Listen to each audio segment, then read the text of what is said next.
Bien, saludos, ¿cómo están? Un placer estar de vuelta con ustedes. En primer lugar, agradecer a Shirley por la invitación, por esta nueva oportunidad que me da de compartir con ustedes un poquito de mi conocimiento, de mi experiencia. Bueno, en esta oportunidad estaremos haciendo una aproximación a la carta a los hebreos.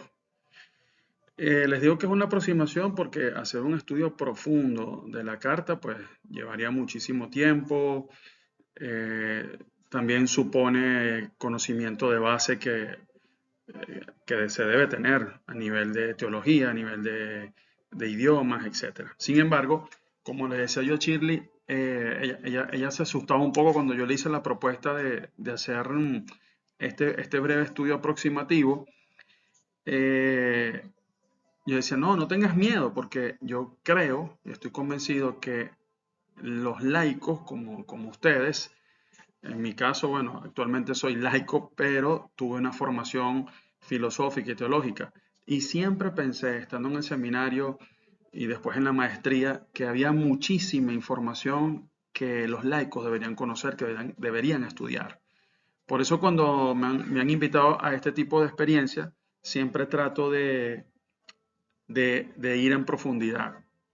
Además, que como también le decía Shirley, creo que no sería responsable de mi parte, habiendo hecho un estudio de especialización en Biblia, no sería responsable de mi parte ofrecerles algo eh, no de buena calidad. Eso es como que usted vaya a un médico porque tienes un problema, no sé, sientes un dolor a nivel de pulmones, algún malestar a nivel de riñón, tú vas a ir a un cardiólogo, a un neumonólogo, a un nefrólogo, si el caso de los riñones, ¿verdad? Cardiólogo si es corazón. ¿Por qué recurres a ese especialista? Porque esperas que esa persona te ayude de manera específica, porque esa es su especialización. Por eso yo, actuando de forma responsable, y era lo que le decía Shirley, pues quisiera ofrecerles este pequeño estudio introductorio o aproximativo. Entonces, fíjense, nosotros, para empezar a estudiar este texto, esta obra, conocida como una carta, ya veremos que algunas personas no la consideran una carta, nos vamos a encontrar con algunas realidades interesantes. Lo que ya le decía, se va a presentar una complejidad que no es la típica carta, ni siquiera corresponde a la estructura de una carta como se escribían en la antigüedad. A ver, les explico algo. Nosotros estamos acostumbrados a leer en el Nuevo Testamento las cartas de Pablo. Y muchas veces yo me doy cuenta que la gente cree que eran las únicas cartas que se escribieron, que fueron las únicas cartas que se escribieron en la antigüedad. Resulta que no. La literatura epistolar era muy común en esa época y Pablo, en este caso, utiliza una modalidad que ya existía. Si nosotros comparamos el texto de lo que conocemos como carta a los hebreos y lo metemos en la estructura de una carta de la antigüedad o incluso en la estructura de lo que se conoce como cartas paulinas, no corresponde. Si ustedes comparan el texto de los hebreos con la de las otras cartas, no hay esa estructura. Bueno, les sugiero que hagan un ejercicio muy fácil, ya seguramente ya sé que han leído algunos capítulos, lean la introducción, no hay un destinatario como si aparece en las cartas de Pablo, pero crea una dificultad porque al final de la obra sí aparece un saludo final, entonces pareciera que sí fue una carta. Eso ha traído dificultades a quienes se han dedicado a estudiar esta obra o este texto. Eso hace que nosotros no podamos acercarnos a un estudio de esta obra como se hace con la carta a los Corintios, la carta a los Gálatas, la carta a los Romanos, la carta de Pablo. Esa es otra dificultad que vamos a tener. Y otra consideración preliminar es en cuanto, bueno, si esto es una carta, quién la escribió, quién es el autor de la carta y a quién va dirigida la carta, porque normalmente las cartas que tenemos en el Nuevo Testamento, las cartas paulinas y otro grupo de cartas que se conocen como cartas católicas, se puede determinar con bastante certeza quién es el autor y a quiénes se les escribió la carta. Pero en el caso, perdón, de este texto que conocemos como Carta a los Hebreos, de a partir de ahora voy a decir Hebreos, porque como estamos diciendo que no lo podemos considerar una carta, vamos a hablar de este texto como Hebreos. ¿A quién se le dirigió?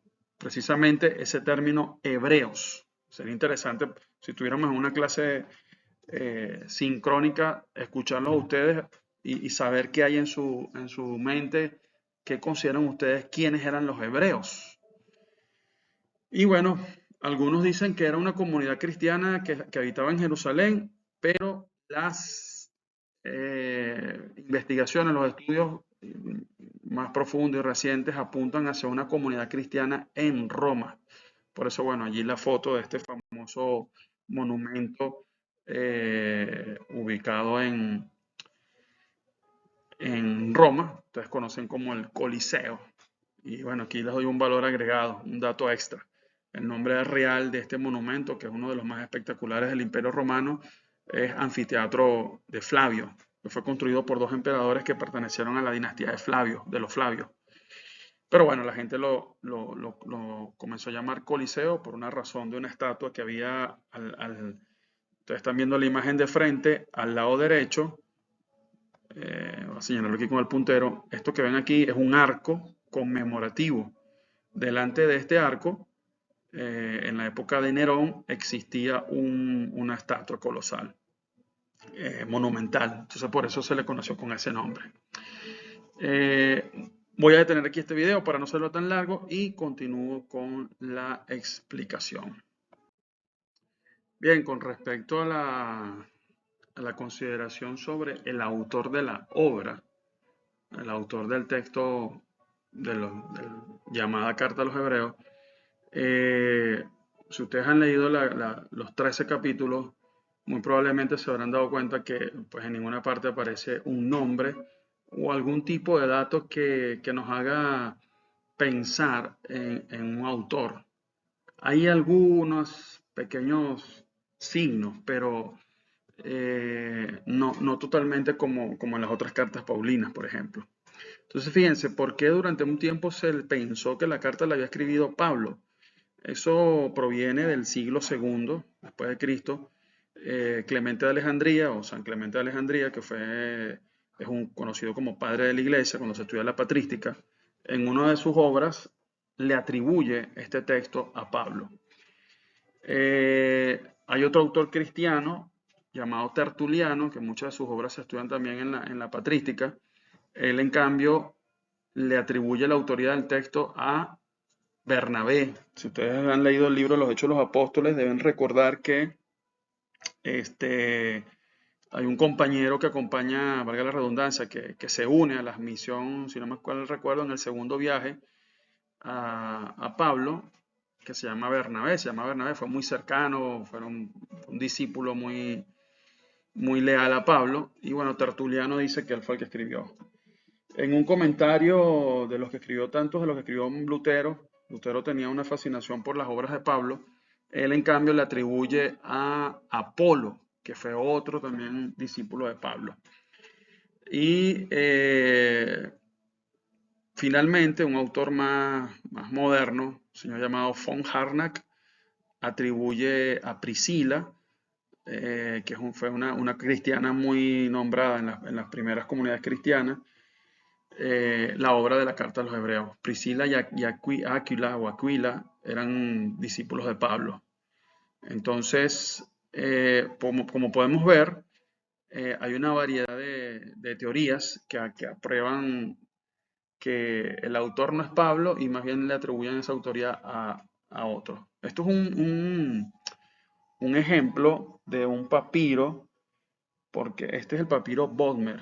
Tuve la oportunidad eso es una foto que yo tomé en una exposición que hubo de la Biblioteca Vaticana. Ellos sacaron algunos textos de los más importantes que tienen ahí adentro. Y el papiro Bodmer es uno de los testimonios más antiguos del Nuevo Testamento. Pero yo lo pongo aquí como ejemplo porque hay otros papiros de una colección de otro coleccionista, donde se conserva muy bien el texto de esta obra llamada A los Hebreos. Vamos a hablar ahora de la estructura. Eh, Fíjense, la estructura de la carta o de esta obra llamada Carta a los Hebreos depende de los autores. Yo le voy a presentar dos estructuras que me llaman la atención. Una porque es un autor que me gusta mucho, un especialista en Nuevo Testamento que se llama Raymond Brown. Él hace la división de acuerdo a la temática que se narra o que se describe en los capítulos.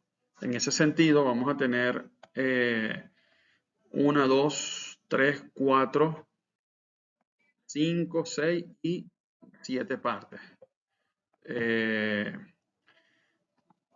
Para un momento aquí el video para explicar cada una de esas partes.